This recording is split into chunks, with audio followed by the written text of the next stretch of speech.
दोस्तों, क्या आप छात्र हैं या फिर आपके घर में कोई छात्र है और आपका बच्चा पढ़ाई लिखाई नहीं कर रहा है और अगर उसे एग्ज़ाम क्वालिफाई करना है तो इसका एक बेहतरीन और शानदार रास्ता ये है कि वो बच्चा परीक्षा देने के लिए जाए और कॉपी में जय श्री राम लिख करके आ जाए। तो इस बात की गारंटी बन सकती है कि वो बच्चा आने वाले वक्त में एग्ज़ाम क्वालिफाई कर जाए। अब आप सोच रहे होंगे कि मैं इस तरह की बेतुकी बात क्यों कर रहा हूँ। असल में ये बात तो बड़ी बेतुकी है, लेकिन इस बात में एक सच्चाई है। मामला उत्तर प्रदेश के जौनपुर से सामने आया है, जहां के एक विश्वविद्यालय में डी फार्मा के एक छात्र ने जब परीक्षा दी, उसे एग्जाम का जब आंसर नहीं आ रहा था तो उसने पूरे आंसर शीट में कई जगह पर जय श्री राम लिख दिया। फिर क्या था, जब शिक्षक ने इस कॉपी को चेक किया तो उन्हें लगा कि यार, इस बच्चे में कुछ तो टैलेंट है। इस बच्चे को भले आंसर ना आता हो, लेकिन ये जय श्री राम कहता तो है, जय श्री राम लिखता तो है। शायद उन शिक्षक ने यही सोचा होगा और यही वजह थी कि प्रोफेसर साहब ने उस बच्चे को कामयाब कर दिया और 56% नंबर ला करके वो छात्र सफल हो गया।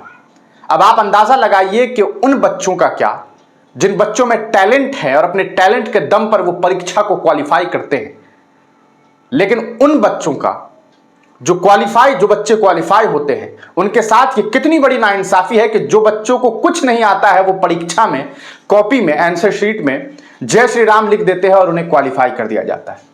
यह मामला आपको बता दें दोस्तों, उत्तर प्रदेश के जौनपुर के वीर बहादुर सिंह पूर्वांचल विश्वविद्यालय का है। सोच लीजिए, वीर बहादुर पूर्वांचल विश्वविद्यालय की यह कहानी है। एग्जाम क्वालिफाई होने के बाद एक आरटीआई एक्टिविस्ट ने वहां के बच्चों के आंसर शीट को दोबारा निकलवाया। उसके बाद ये मालूमात सामने आई कि किस तरह से जो बच्चा है उसने आंसर शीट में जय श्री राम लिखा और उसे क्वालिफाई कर दिया गया। यह उस देश की कहानी है जहां पर अगर एक बच्ची हिजाब पहन करके स्कूल पहुंच जाए, विश्वविद्यालय पहुंच जाए, कॉलेज पहुंच जाए तो उन्हें एग्जाम नहीं देने दिया जाता है, यह कह करके कि तुमने हिजाब पहना हुआ है, यह अलाउड नहीं है। लेकिन उसी हिंदुस्तान के एक यूनिवर्सिटी में ऐसा हो रहा है कि जब बच्चे को कुछ नहीं आता है तो वो परीक्षा फल में जय श्री राम लिख करके आ जाता है और उसे 56% मार्क्स दे दिए जाते हैं। इस पूरे मामले के बाद आपको बता दें कि AIMIM के सदर असदुद्दीन ओवैसी ने सीधे हमला बोला है और उन्होंने ये बात कही है कि किस तरह से मुसलमानों के साथ भेदभाव होता है। देखिए इस वीडियो को। बहुत दर्द होगा पेट में। अखबार में न्यूज की रिपोर्ट है, इम्तिहान में 4 बच्चे आंसर लिखना पड़ता ना एग्जाम में, तो 4 बच्चे क्या किए, आंसर नहीं लिखे, जय श्री राम लिख दिए। तो उनका एग्जामिनर 50% मार्क्स दे दिया उनको।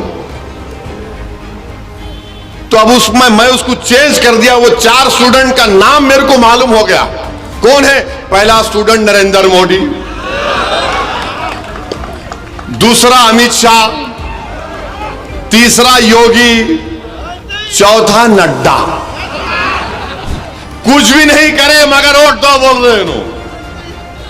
कुछ भी नहीं करे वोट दो, मगर ये सही है। ये स्टूडेंट का नाम एक जोक बना दिया मैं, मोदी जी दिल पे मत लीजिए, गुर्दे पे ले लीजिए।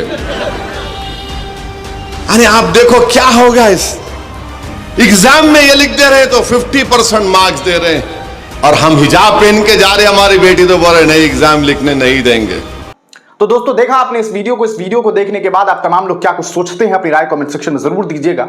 बहुत बड़ी बात है और बहुत बड़ा सवाल है कि जिस देश में आंसर शीट में जय श्री राम लिख दिया जाता है, उस बच्चे को क्वालिफाई कर दिया जाता है।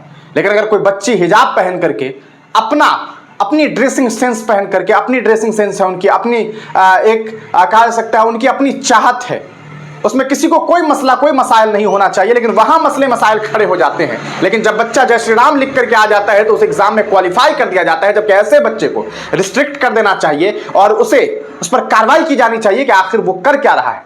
क्या वो धर्म के आधार पर धोखाधड़ी करने की कोशिश नहीं कर रहा है? आप तमाम लोग अपनी राय कमेंट सेक्शन में दीजिएगा। तब तक के लिए दीजिए इजाजत, फिर मिलेंगे किसी नई वीडियो के साथ, किसी नई पेशकश के साथ।